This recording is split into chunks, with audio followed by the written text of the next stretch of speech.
Aloha, namaste. This is Alexis Cox with Radha Home Yoga, and I'm here to bring you your full moon forecast. We have the full moon happening in sidereal Capricorn. So this is right across from where the sun has been and where our new moon was 2 weeks ago in Cancer. Cancer is that place in the sky where we really kind of want to sit with our emotions.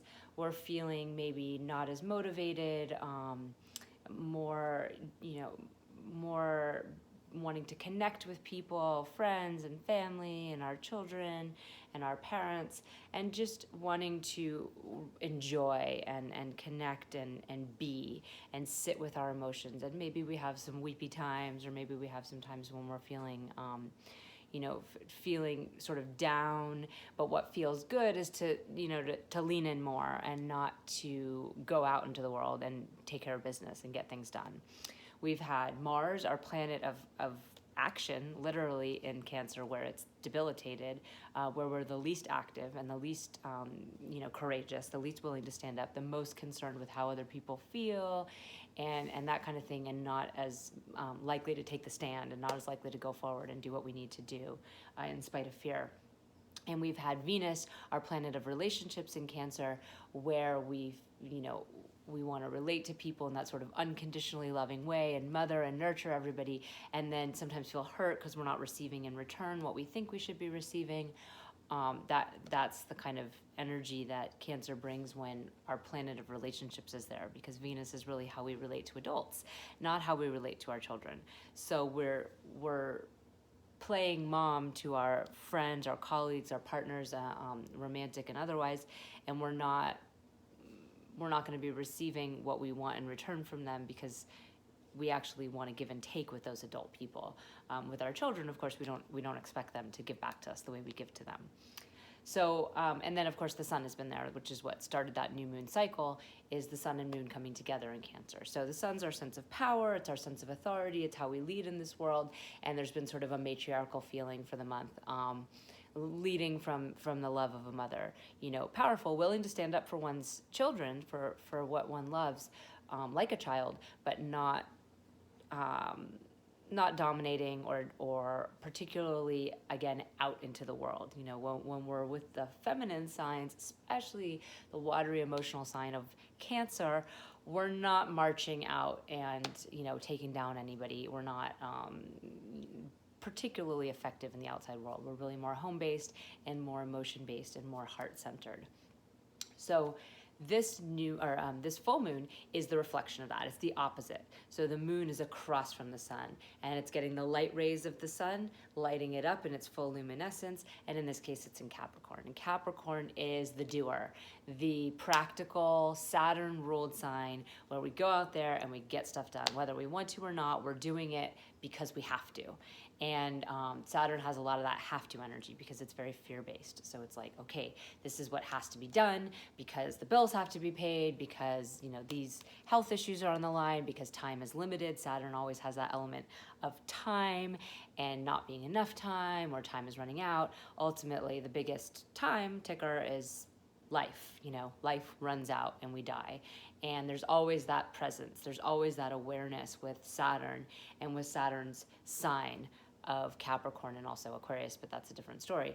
So this pressure, this feeling of like, I have to do these different things, and the willingness to do them, that earth energy that just puts 2 feet on the ground and goes forward and does it. There's a very effective and proactive quality in Capricorn. In fact, it's where Mars is exalted. So you see that it's where we act, and we act with a steady and consistent and practical method, and there's an aim, there's a goal.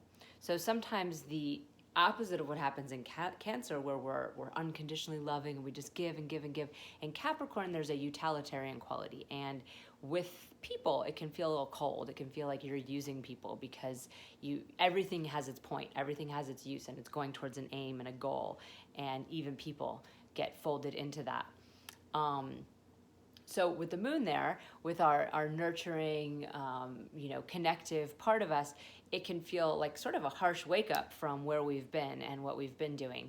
And really coming into like what needs to get done and what business needs to be taken care of, and how can I pull myself out of this sort of emotional drama that I've been creating of all these things, just wanting to sit around and connect and feel good. How can I get out into the world and get stuff done?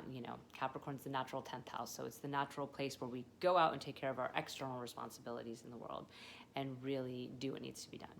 So this is that cycle. There's no planets join the moon in Capricorn, but there is a heavy group hanging out still in Cancer. So Mars moved into Leo, and we might be feeling that that sudden like, I have more courage, I have more, I have more oomph, more willingness to go out in the world, more action, maybe even too much courage at times, but Mars generally does very well in Leo because we do have that proactivity and that capacity to act, and it's coming from a higher place. Leo is ruled by the sun, it's the lion, it's the king, it's where we use our higher connection, our higher consciousness to act. So it's generally not just selfish action or also angry action. There can be more of a burst of anger, but it's generally motivated by something that connects you to something higher.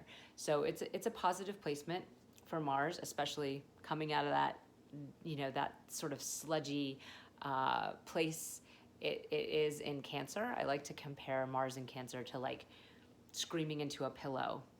It's like you just can't get it out. The anger becomes passive aggression because there's no outlet for it.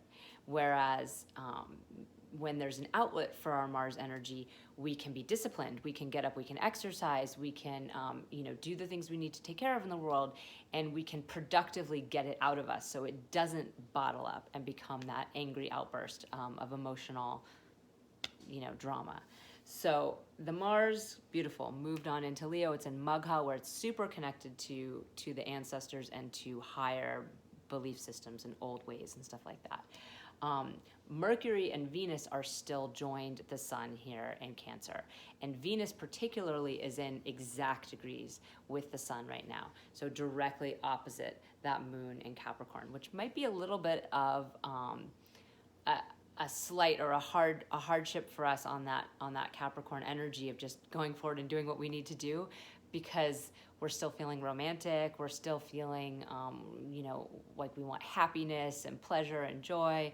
And while we know we have all these things we have to do and we're going to get them done, we're still hanging on to that vestige of romance and maybe even still feeling a little bit slighted. It can up the feeling of being used, because if somebody is just getting stuff done and they have really strong energy in the Capricorn arena or in any sort of directive, active way, and you maybe tend a little bit more towards that feminine or that Cancer, that emotional, watery energy, you can feel still slighted, like, they're just using me for this, this, and this. So it's not going to help that feeling. In fact, it's probably going to make it worse. But there'll be less fight about it and more personal motivation. No matter where your planetary alignments are in your own chart, you're going to feel more motivated, regardless of your own Mars, regardless of your own Venus and your own moon and everything else. There's going to be more personal motivation to act, and maybe you can reflect on that and say, well, I'm doing this, and this because it's what I need to do. So maybe that's what they're doing, and not take it so personally, because it's easy to take things personally when planets are in Cancer, and especially with 3 planets in Cancer, and not just Venus. Like I said, Mercury's in Cancer too, and Mercury's a little bit away. It's at 10 degrees, and the Sun and Venus across from the moon are at 28 degrees in this full moon. But the planet Mercury is our communication. It's our style of communication. And in Cancer, we have a tendency to communicate in this very, emotion-based way, in a way where we want to, it's not controlling like in Scorpio, where we're literally trying to sort of make the person say and do what we want them to do with our words, but it's still, there's such a high level of emotion there, and such a high level of fluidity, that the words are not precise, and the intent is not precise, and there's that unconditionally loving, that desire to sort of express things in that unconditionally loving way, in that connective way, and all those things. And then, of course, with Mars being in Leo and the moon being in Capricorn, that's not what's going to be happening. You know, the ruler of Cancer is across the way in Capricorn, and the part of us that actually is supposed to connect that way is in Capricorn.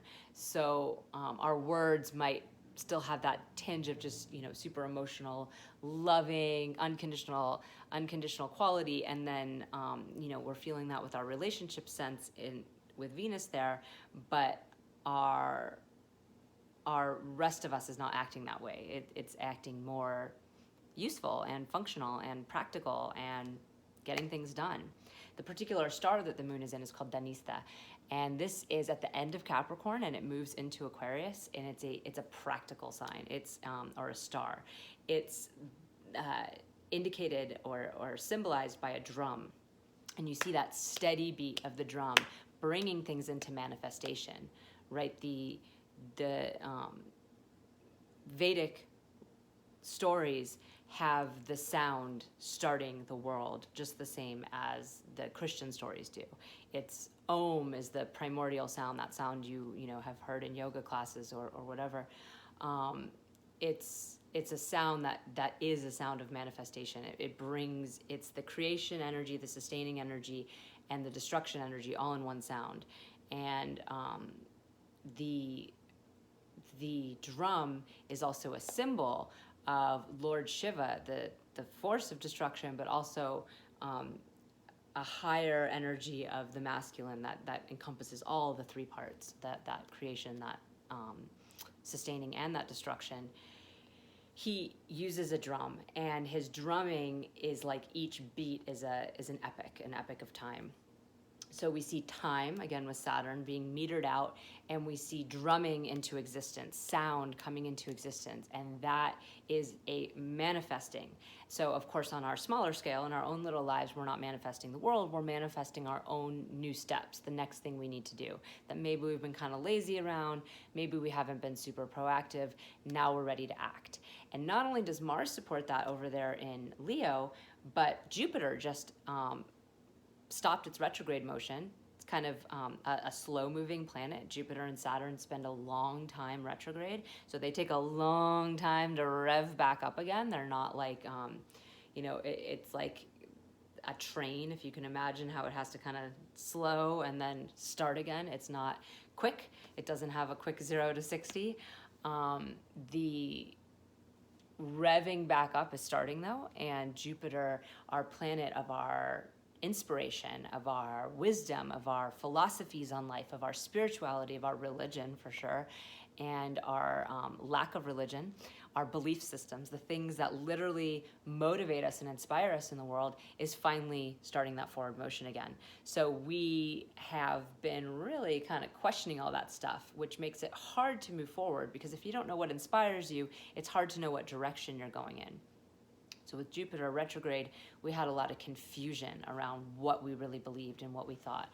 Mars, action, courage, going forward. Jupiter, now we know what inspires us. Now we feel, again, on track with what, you know, what our teachings are, what our belief systems are, what we, you know, what really motivates us, what really inspires us, the deeper things that motivate and inspire us. And we have the moon, our psyche, our mind, our heart, emotions, and everything aligned with practical manifestation, you know, making it happen. Lose the emotions, lose that connection to what people are giving us, and are we getting back in return, and all this, and just go and act. So there's a lot of potential for, you know, getting things going right now and actually doing what we need to do, and actually, you know, starting to move and not just sit around. So if you've been feeling lazy, if you've been feeling kind of, you know, emotional and all these different things, it's starting to unwind. Now, our relationships are still going to have some challenges with Venus, but the overall theme is that we're going to have some potential to go forward. So let's talk about relationships for a minute. Since Venus is right across from the moon, it's giving drishti to the moon, it's still going to be close to our heart, close to our mind, and it's also connected right with the sun, right? So it's what we call combust in astrology. It means it's next to the sun, and the sun's rays are burning up the energy. So that part of us that seeks happiness, that seeks pleasure, that seeks you know, give and take with other humans, is on a short fuse right now. And it doesn't take much for us to feel kind of slighted or, used again, or like we're not getting what we're giving in return. And the answer really lies in ourself, right? We need to give ourselves what we need. So if you're feeling unnurtured, maybe your partner hasn't given you a massage in a while. Well, maybe you need to like book a massage somewhere, or go get a massage somewhere. If you're feeling like you're not getting your needs met in other ways, there's ways to take care of those needs yourself. First of all, we teach others how to treat us. So the more you self-nurture, the more you self-take care, or take care of yourself, you will be showing your partners and showing other people what you need, what your standards are, what your boundaries are. So that's one benefit of that. But it also takes it out of this sort of, I'm giving you carrots, so I expect you to give me carrots in return. It's like, if you want carrots, just go get some carrots. And you're going to feel better. And they're going to feel better because they're going to see you need carrots. And maybe they'll be like, hey, do you want some hummus with those carrots? Like maybe that step can help them see a way they can help you too. Because ultimately relationships are on their mind also. It's not an alignment in your chart, it's an alignment in everyone's chart. So we're all wanting to relate and connect still. We're just not necessarily going to always know exactly how the other person in front of us wants us to relate to them. And again, some people are going to be more inclined towards this anyway, and some people are going to be less inclined towards this anyway. So you're going to see that range available within any given relationship. If you're the general giver and the other person isn't as much, this alignment could really affect you. If you're both generally givers, then you probably won't have as much of a problem. But there is a part where we have to step up and just take care of ourselves and nurture ourselves and give that unconditional love to ourselves. And then, we'll start to see it come from other directions as well. Once Venus leaves Cancer, and it's going to be happening soon because both Sun and Venus are heading into Cancer in the next few days. Let me just see here. And they, by the end of this week, before the weekend, we will be moving into Leo energy. So that part of us that's feeling sort of used and stuff is going to go away a little bit more, and we're going to be more inclined to treat ourselves like kings and queens. The problem here is that then we start to expect everyone else to fawn over us. That's the Leo energy, is that we're sort of, the natural leader walking in, the natural star of the show, and everybody's supposed to just crowd around and follow your lead. But of course, everybody's feeling that. Just like everyone's feeling the Cancer energy when it moves into Leo, everyone's going to be on that page. So there's going to be a lot of kings and queens and a lot of people expecting to be treated like royalty. And if you're focused entirely on that, and then you're not really focused on offering that to anyone else, we're going to have to be aware of that too. So of course, the Cancer remedy is treat yourself like a queen, treat yourself like a king. The Leo remedy is just be aware that everyone else is not going to necessarily be doing that also.